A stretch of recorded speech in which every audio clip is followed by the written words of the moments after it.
Hello friends, welcome back to the Smart But Clever YouTube channel. My name is Shivansh and in this particular video we will be studying about grammar. So guys, आज के इस video में हम grammar के बारे में question देखेंगे and पिछले वीडियो में हमने सीखा था what is grammar and different types of grammar के बारे में सीखा था. सो गाइज आज के इस वीडियो में हम कॉन्सेप्ट को आगे बढ़ाएंगे और डिफरेंट लैंग्वेजेस देखेंगे एंड उनकी ग्रामर लिखेंगे. सो गाइज मैंने पिछले वीडियो में आपको क्या कंडीशन बताई थी कि a grammar is denoted by 4 symbols VTPS. ये चीज़ हमने पिछले वीडियो में देखी थी. Where V was my set of variable, T means set of terminal, P means production and S represent my start symbol. Variable क्या होते हैं, जैसे एक ग्रामर में मैं आपको लिख के दिखाता हूँ, एस ड्राइव ए एस और बी. सो यहाँ पे what is this S represent my start symbol. मैं इसे थोड़ा ऑल्टर कर देता हूँ ताकि मैं आपको हर चीज़ बता सकूँ. जैसे A S B it is deriving and B is deriving small B. Are you getting this thing? And this S can also drive a A. So now this is my grammar. ये grammar है, इसका कुछ भी interpretation हो सकता है guys. लेकिन मैं आपको एक चीज़ बता रहा हूँ जहाँ पे वेरिएबल कौन कौन से है. S is my variable and B is my variable. So variable कौन सा है? S, B is my variable. And यहाँ पे टर्मिनल कौन से हैं guys? Terminal is small a, B. Small A comma B क्या है? मेरे टर्मिनल है. And what is S? S क्या है? Start production. And what are these are the set of production. what is this? These two are production. So P basically represent the set of production. So what was grammar? Grammar was basically a set of production. We have seen all these conditions in the previous video. हमने last की video में ये सारी चीज़ें अच्छे से समझ ली थी. So guys हम थोड़ा सा कॉन्सेप्ट को पीछे लेके जाते हैं दोबारा से. So हमने क्या देखा था अभी तक? We were talking about finite automata. हमने finite automata के बारे में कंडीशन समझी थी या फिर हमने डिफरेंट मशीन्स देखी थी. So guys हमने क्या देखा था, जो कि मेरी लैंग्वेज होगी. लैंग्वेज को कौन एक्सेप्ट करता था गाइज? जो मेरी लैंग्वेज होगी, language was accepted by machine. Accepted by automata लिख देता हूँ मैं. ऑटोमेटा क्या है? मेरी मशीन है, फाइनाइट स्टेट मशीन है. सो गाइज ऑटोमेटा आप कोई सा भी ऑटोमेटा कंसिडर कर सकते हो, like finite automata, non deterministic finite automata, linear bounded automata, push down automata. अभी हम आने वाली वीडियो में भी डिफरेंट टाइप ऑफ ऑटोमेटा देखेंगे. सो गाइज ये ऑटोमेटा क्या है? बेसिकली मशीन है. ये मशीन क्या कर रहा है? इस लैंग्वेज को एक्सेप्ट कर रहा है. लेकिन ये लैंग्वेज कहाँ से जनरेट हो रही है? This language is generated by a grammar. ये क्या हो रही है? Grammar is generating a language. Grammar क्या कर रहा है? Grammar is generating the language and this language is being accepted by my machine. मेरा ऑटोमेटा क्या कर रहा है? इस लैंग्वेज को एक्सेप्ट कर रहा है. सो गाइज अभी तक हमने रेगुलर लैंग्वेजेस के बारे में अच्छे से बात कर लिया. हमने थोड़ी लैंग्वेज के बारे में बात करी. फाइनाइट ऑटोमेटा के बारे में हमने कंप्लीट चीज़ देख ली है. सो हम अब इस टॉपिक के ऊपर डीप डाइव करते हैं. Means we will be learning about grammar, कि ग्रामर क्या होती है, कितनी टाइप की ग्रामर होती है, and we will be seeing a lot of condition related to grammar. So guys एक काम करता हूँ, मैं फटाफट इसे इरेज करता हूँ एंड फटाफट हम एक काम करते हैं कि अब हम ग्रामर का कॉन्सेप्ट समझते हैं. सो गाइज ग्रामर का कॉन्सेप्ट बहुत ज़्यादा आसान है. बस आपको थोड़ा सा रेगुलर एक्सप्रेशन का आइडिया होना चाहिए या फिर उस लैंग्वेज का आइडिया होना चाहिए जिसकी आप ग्रामर लिख रहे हो. So for an example I write this particular thing. यहाँ पे पहली कंडीशन क्या है? A language is given to me a raise to the power n, b raise to the power n, where n is greater than equal to 1. So guys इस language के लिए क्या करना है मुझे? इस लैंग्वेज के लिए बेसिकली मुझे क्या करना है? मुझे ग्रामर लिखनी है. सो गाइज आप सबसे पहले आप क्या करो, यहाँ पे गिवन कंडीशन लिख दो. आप देखो यहाँ पे कौन कौन सी स्ट्रिंग इस लैंग्वेज में प्रेजेंट है. अगर मैं यहाँ पे n के बदले 1 पुट कर देता हूँ, सो क्या आएगा? A B would be there. सबसे कम वैल्यू क्या पुट कर सकता हूँ मैं n की? यहाँ पे I can put the least value of n equal to 1. मैं 1 पुट कर सकता हूँ. जैसे अगर सपोज करो मैं n की वैल्यू 2 पुट कर देता हूँ, so it will be A B B. अगर 3 पुट कर देता हूँ तो ये क्या बन जाएगी? A B B B. Are you getting that thing? अगर मैं आपको ये लिख के दिखाता हूँ, जैसे अगर मैं यहाँ पे n के बदले 2 पुट करता हूँ एंड यहाँ पे क्या हो जाएगा? बी स्क्वायर हो जाएगा. So ultimately what does this resemble? ये क्या रिजेंबल कर रहा है? A B B. ये ए स्क्वायर मैथ्स वाला स्क्वायर नहीं है. It basically represent that A is concatenated with A का कॉन्कैटिनेशन किसके साथ हुआ है? ए के साथ. So this is the condition. So guys अब हम क्या करेंगे? यहाँ पे क्या स्ट्रिंग जनरेट हुई सबसे पहले ए बी, फिर क्या हुई ए ए बी बी, फिर क्या हुई A A A B B B and so on. So on means आप बताओ ये लैंग्वेज फाइनाइट है या इनफाइनाइट है? This language is infinite. ये लैंग्वेज क्या है guys? This language is infinite. I can place any value of n over here and I can generate the string. So guys आप एक चीज नोट कर सकते हो that there is a pattern. Pattern क्या है? That my grammar is generating the string which has got equal length. Equal length means there are equal number of a's and b's. क्या condition है? Equal number of a's and b's are there. A's and b's are there. So this particular thing should be clear कि यहाँ पे क्या है? Same number of A's and B's present है। So guys इतनी condition तो हमें क्लियर है, ये चीज़ तो हमने पहले की वीडियो में भी सीख लिया। लेकिन अब हम इसके लिए ग्रामर कैसे लिखेंगे? ग्रामर में मैंने आपको क्या बताया था? There are two things, variable, terminals. ये चीज़ मेन होती है। Terminals, non terminals, starting state means start symbol and all the productions. This thing we have already seen in the previous video. So guys ये काम करते हैं, हम इसके लिए ग्रामर लिखना स्टार्ट करते हैं। So suppose I am starting from this particular thing where S resemble my start symbol. S is generating A S B, A S B. So guys S is generating A S B where A is my terminal. A क्या है? मेरा terminal है। And S क्या है यहाँ पे? S resemble my start symbol. And now again S will be generating A B and B will be generating B.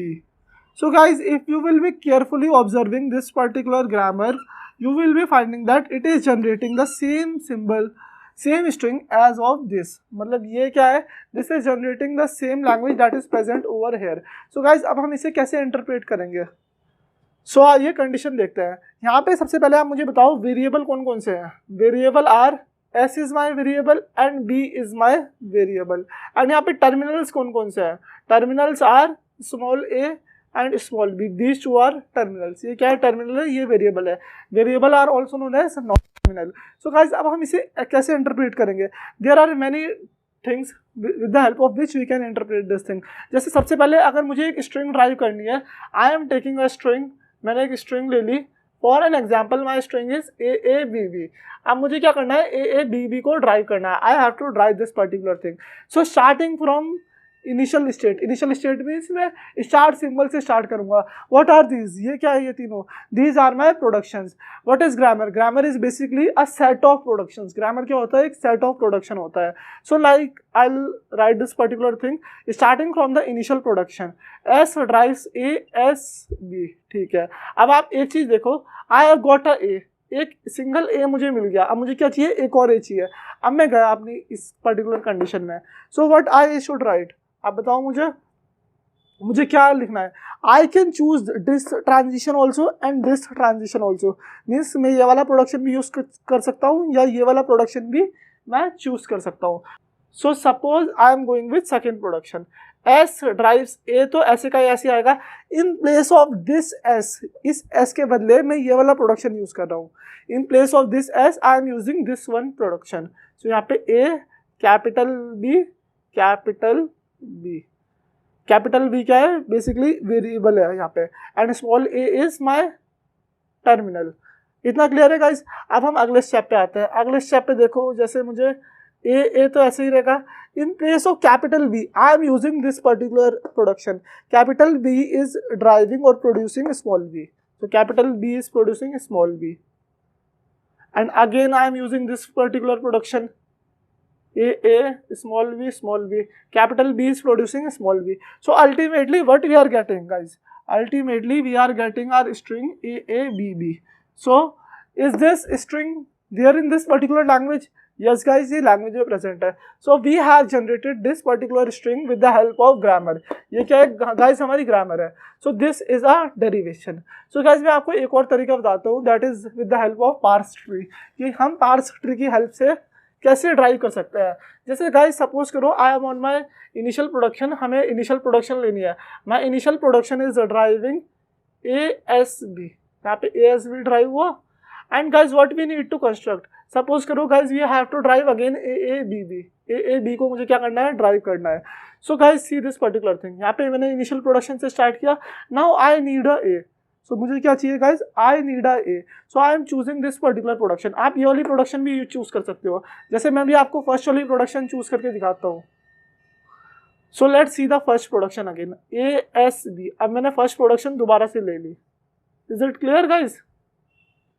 So guys, what production I have to take now? Now let's see this particular thing. I have taken A as B in this particular place. So now if you will be carefully looking at S, now again I have two choices, whether I can take this, I can take this. So I am taking the second production, that is A, B.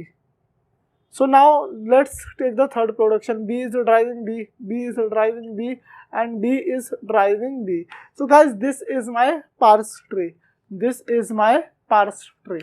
What is this? This resembles a parse tree.